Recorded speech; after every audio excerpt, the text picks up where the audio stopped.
Tua flag ilova Marioko akoenda chenye kitabu chito 116 are worth the chimilioni 30.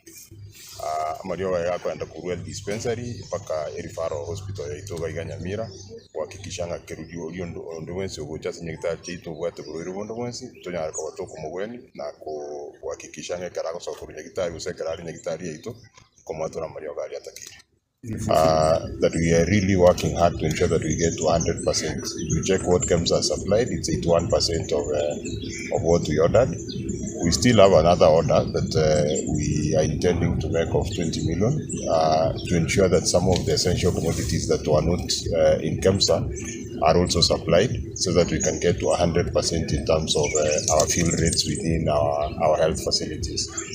What we are working on as a department is to ensure that there is accountability for these commodities all the way from the point of entry into each health facility to our stores and eventually up to the dispensing area, such that every patient who comes in and who gets the commodities actually gets to reap the full benefits of what we are supplying.